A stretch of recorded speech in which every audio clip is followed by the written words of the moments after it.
गणपति बाबा मोरया। देखिए ये ब्यूटीफुल सा गणपति डेकोरेशन मैंने घर में ही जो पेड़ पौधे हैं उनसे बनाया है, यानी कि इसमें सब कुछ रियल यूज़ हुआ है। तो चलिए फिर इसको बनाना शुरू करते हैं और ये बहुत ही इजी है। ये मैंने बच्चों के जो टेंट हाउस होते हैं उनसे बनाया है। तो चलिए फिर वीडियो शुरू करते हैं। वीडियो शुरू करने से पहले अगर आप मेरे चैनल पर नए हैं तो लाइक और सब्सक्राइब ज़रूर कीजिएगा। देखिए सबसे पहले इस तरीके से एक मुझे रिंग लेनी है जो क्राफ्टिंग वाली वो आती है रिंग। इस तरीके से उसमें पाइपिंग वाली जो लेस होती है ये लेस ले रही हूँ मैं। आप चाहें तो गोटा पट्टी भी यूज़ कर सकते हैं, लेकिन मैं लेस यूज़ कर रही हूँ। और इस लेस को मैं कुछ इस तरीके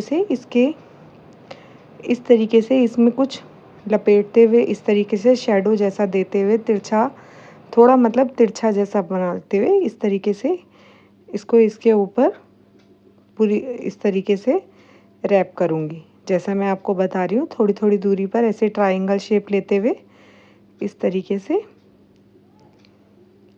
आप भी इसको इसी तरीके से कर लीजिएगा। अब दूसरे साइड से भी टर्न करते हैं। जो गैप रह गया है ये एक साइड से ऐसे किया था, अब इसको फिर से डबल करेंगे और डबल करते हुए जिस साइड से थोड़ा खाली रह गया है अब उस साइड से इसको इस तरीके से क्रिस क्रॉस कराते हुए हम लोग इसके इस तरीके से लपेट देंगे। इसी तरीके से क्रिस क्रॉस कराइए, या आपको कोई और पैटर्न पता हो। मुझे एक्चुअल में कोई पैटर्न समझ में नहीं आ रहा था, तो मैं इस तरीके से क्रिस क्रॉस कराते हुए मैंने ये इसके ऊपर ऐसे लपेट लिया है। अब देखिए इसको थोड़ा सा सुंदर बनाने के लिए मैं इस तरीके से जो आर्टिफिशियल रोज़ आते हैं वो यूज़ कर रही हूँ। ये आर्टिफिशियल रोज़ हैं जो आपको ईज़िली मार्केट में मिल जाएंगे।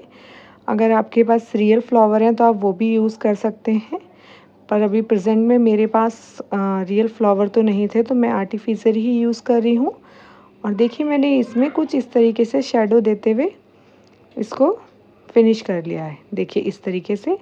अब ये तो मेरा पूरा हो गया है। अब इसके लिए देखिए नीचे बप्पा को बैठाने के लिए जो सिंहासन बनाना है उसके लिए मैंने ये नायका से मेरा सामान आया था, उसका वेस्ट डिब्बा है।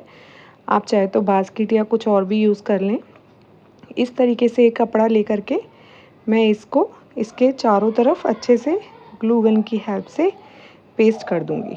ठीक है, देखिए इस तरीके से मुझे मतलब एक तरीके से इस बॉक्स को पूरी तरीके से कवर करना है ताकि मैं नीचे क्या यूज़ कर रही हूँ ये पता ना चले। इस तरीके से आप भी यूज़ कर लीजिएगा। देखिए अब रैप करने के बाद जो नीचे की ओर साइड में रह गया है उसको देखिए मैं इस तरीके से कॉर्नर में अब इसको और थोड़ा सा सुंदर करने के लिए इस तरीके से लेस को इसके कॉर्नर पर लगा दूंगी। देखिए मैं इस तरीके से जो नीचे की साइड कॉर्नर है, सामने से जो फ्रंट दिखता है उस साइड आपको इस तरीके से उस पर लगा देना, यानी कि चारों कॉर्नर पे मैं इसी तरीके से ये लगा लेती हूँ। अब देखिए इस तरीके से लगा लीजिएगा। लगाने के बाद देखिए ऐसे ये मैं फर्स्टली पहले सिंहासन बना रही हूँ, फिर मैं आपको डेकोरेशन कैसे करनी है वो बताऊँगी। पहले हम इसको बना करके रख लेते हैं, फिर हम डेकोरेशन करेंगे। अब जो मैंने आपको स्टार्टिंग में रिंग के ऊपर वो दिखाया था वो मैं इसके ऊपर इस तरीके से रख के और उसको ग्लू गन की हेल्प से इसको ऐसे करके यहाँ पे रख के पेस्ट कर दूँगी। इसको थोड़ा सा सूखने के लिए टाइम भी चाहिए, क्योंकि इसलिए इसको मैं पहले बना कर रख लेती हूँ। तुरंत बनाऊँगी तो फिर ये इस पर स्टिक नहीं होगा। इसको थोड़ा सा हल्के हाथों से प्रेस करूँगी और किसी चीज़ से इसको रख दूँगी। अब देखिए इस तरीके से मैंने जो टेंट हाउस होता है वो लिया था, उसमें पीछे की साइड देखिए मैंने कोई फैब्रिक जो भी आपके पास हो वो मैंने पीछे की तरफ से कवर कर दिया। अब देखिए नेट का फैब्रिक है, आगे की तरफ से ग्लू लगा करके मैं इसको इसके फ्रंट साइड से जो कॉर्नर खाली रह गए हैं उस साइड से मतलब कॉर्नर से लेके आगे से पूरा कवर करूँगी इस नेट वाले कपड़े से। इस तरीके से आप भी पहले ग्लू लगा लीजिएगा। ग्लू गन एक्चुअल में थोड़ा जल्दी वर्क करती है और स्टिक भी जल्दी हो जाता है, इसलिए हम लोग इसका यूज़ करते हैं, वरना फेविकॉल का भी यूज़ कर सकते हैं या सुई धागे की मदद से इसको हम इसके ऊपर भी पाइप पे सिल भी सकते हैं। जो ये टेंट हाउस था मैंने इसके ऊपर वाला पोर्शन तो हटा दिया है, तो जो नीचे का है केवल वही यूज़ कर रही हूँ।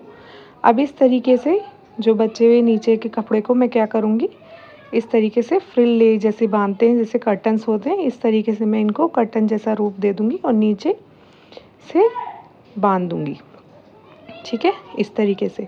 अब देखिए कि ये हैंगिंग फ्लावर है मेरे पास, मैं इसका भी यूज़ कर रही हूँ। इस तरीके से पहले इसको यहाँ लगाऊंगी। अब देखिए इसको मैं इसकी जो लीफ है वो मैं दूसरी साइड कॉर्नर पर लेके जाऊंगी इस तरीके से। और जैसे मैंने आपको स्टार्टिंग में आर्टिफिशियल फ्लावर दिखाए थे, इसी तरीके से ये मेरे पास रेड रोज़ है। इस रेड रोज़ की हेल्प से मैं इसको इसके ऐसे कॉर्नर पे स्टिक कर दूंगी। अब एक उधर कर दिया, एक मैं पहले इधर इसको इस साइड भी स्टिक कर लेती हूँ, ताकि ये जो हैंगिंग है ये हिलेगी नहीं। ठीक है, इसको अच्छे से पहले ऐसे करके स्टिक कर दूँ। फिर उसके बाद देखिए ये स्टिक करने के बाद ऐसे ये स्टिक हो गई। अब मैं काफ़ी सारे रोसेस हैं मेरे पास इसी तरीके से आर्टिफिशियल, तो मैं वो जगह जगह इस तरीके से ऊपर कॉर्नर में इसे लगा दूंगी, जैसे मैं आपको अभी दिखा रही हूँ। ठीक इसी तरीके से इसको भी ऐसे करते हुए देखिए मैं पूरा उसको जो सामने फ्रंट दिख रहा है उसको कवर कर लूँगी। रेड रोजेस लगाने के बाद देखिए अगर आपके पास कलरफुल है तो आप कलरफुल भी यूज़ कर सकते हो, ऐसा कुछ नहीं है कि सेम ही कलर लगाना है।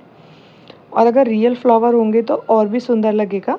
ठीक है, यहाँ पे रियल फ्लावर मुझे अवेलेबल नहीं थे तो मैं आर्टिफिशियल ही यूज़ कर रही हूँ। देखिए इस तरीके से इसको मैंने कवर कर दिया। अब सामने का जो मेरा फ्रंट था वो कुछ इस तरीके से दिख रहा है। अब ये जो पाम का पेड़ होता है उसकी मैंने एक लीव ली है, उसको अच्छे से कट कर लिया है और एक साइड कॉर्नर में जहाँ से मैंने नीचे कर्टन स्टाइल में इसको बांधा था वहाँ पे इसको मैं बांध दूँगी। अब ये कुछ लीव्स हैं जो रियल लीव्स होती है, मैंने किसी पेड़ से लीफ तोड़ी है और इसके चारों तरफ रोज़ जो हैं उनके रोज़ के चारों तरफ मैं इस तरीके से 1 बाई 1 करते हुए लगा दूँगी। अब इसी तरीके से पाम की एक और लीव लूँगी और वो मैं सेकंड साइड भी लगा दूँगी। जैसे मैंने इस साइड लगाई है ठीक इसी तरीके से मैं इस कर्टन के दूसरी साइड भी उसको इसी तरीके से स्टिक कर दूँगी। अब ये एक वॉल हैंगिंग बेल होती है, ये रियल है, काफ़ी लोगों को पता होगा, ये हैंगिंग में यूज़ करी जाती है और बहुत अच्छी लगती है ये। और इस तरीके से देखिए मैं इसका यूज़ छोटे छोटे टुकड़े लेकर के उसके पहले मैंने पीछे लगा दिए थे, अब मैं फ्रंट में देखिए कुछ छोटे छोटे टुकड़े इस तरीके से लेकर के और ग्लू की हेल्प से इसको भी अच्छे से इसके कॉर्नर से इस तरीके से पकड़ के इनको स्टिक कर दूंगी। इस तरीके से देखिए थोड़ी थोड़ी दूरी पर या बीच में कैसे भी मैं छोटी छोटी लीव्स ले रही हूँ। काफ़ी बड़ी होती है ये तो उसको कट कर लिया है मैंने। कट करके मैं इस तरीके से छोटी छोटी लीव्स को यूज़ करके इसके इस तरीके से लगा दूँगी। आप देख सकते हैं कितना सुंदर लग रहा है ये बनने के बाद। अब ये मेरी फाइनल डेकोरेशन हो गई है। अब जो मैंने स्टार्टिंग में गणपति बाबा का सिंहासन दिखाया था, अब मैं उसको और बीच में रख करके अपने पापा को उस कितने सुंदर लग रहे हैं इसमें विराजमान होकर के। अगर आपको मेरी ये वीडियो या मेरा आइडिया या आपको कुछ भी इसमें कुछ पसंद आता है तो प्लीज़ मुझे लाइक और कमेंट ज़रूर कीजिएगा और मेरे चैनल को सब्सक्राइब भी कर लीजिएगा। राधे राधे।